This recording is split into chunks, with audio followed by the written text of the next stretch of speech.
Hey, this is Mr. Heil. We're going to talk about some video technology, some technical terms that you probably have seen before, either on your video camera or on TV kind of stuff. And so this will help sort things out to be a lot better in your life. First thing we're going to talk about is NTSC and PAL, P-A-L. It stands for, as you can see, National Television Standard Committee. This is the first. Now, what we're talking about is when you have a camera and it's recording video.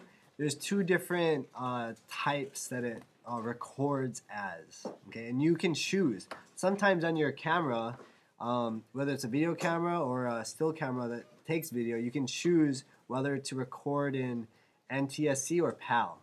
Now, the advantage of NTSC is it is lower quality, but I guess it's if you have not much memory to record with, it doesn't take up as much space. But if space is not a problem, then PAL would be the best because it has a better resolution.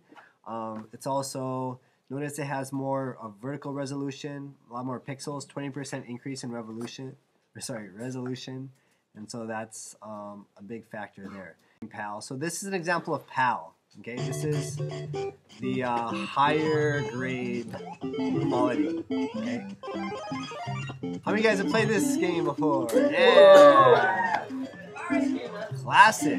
This guy's, whoa, he got the one up. Secret mushroom. Yeah, go Mario, go. Okay, so as you can see, the quality on that is pretty good. Now we're going to skip forward and go to NTSC, and you can compare the quality difference between the two.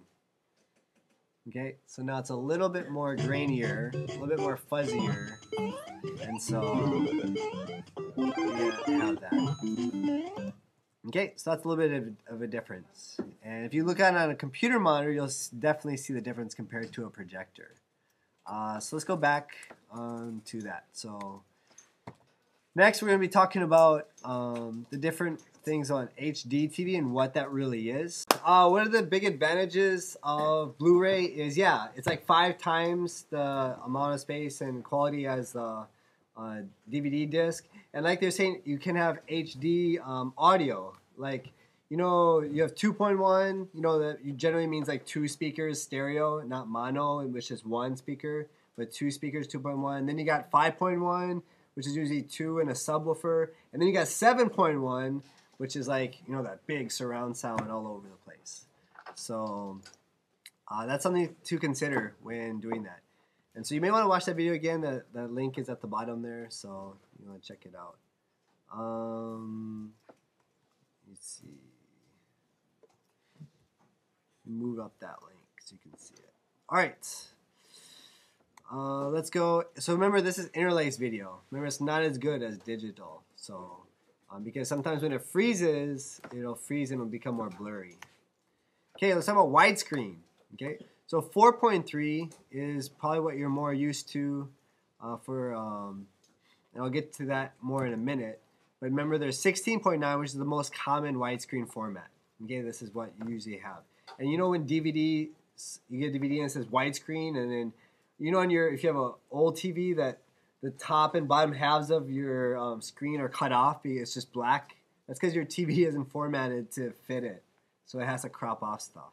Just like your videos, you want to make sure that you don't just have black space getting cropped off when you make a video because it's the wrong dimensions. And then there's 1610, which is the largest one. But that's more for computer monitors. All right, so when someone says like 480i or P, what does that stand for?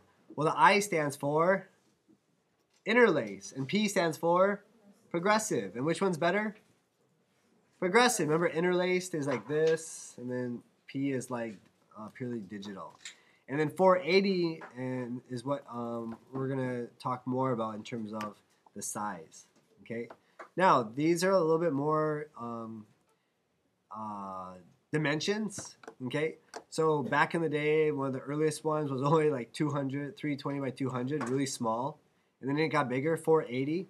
Now 480, if you see this, it says WVGA. Okay, some of you guys use these Kodak cameras, and you can like change the quality, and it actually says WVGA, and then it says 720. So when it says WVGA, that means 800 by 480.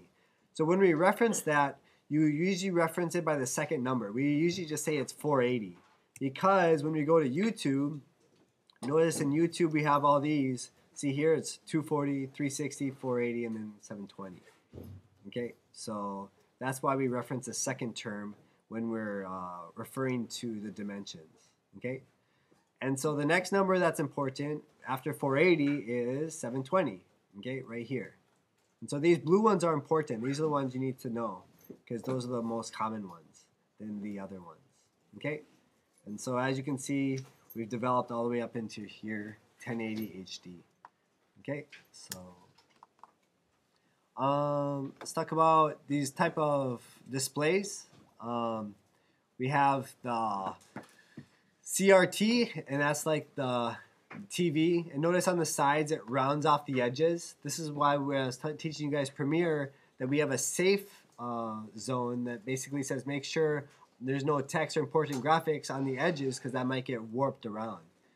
But now we have LCD TVs, which most of you guys have, that are flat, okay? And then those are more important.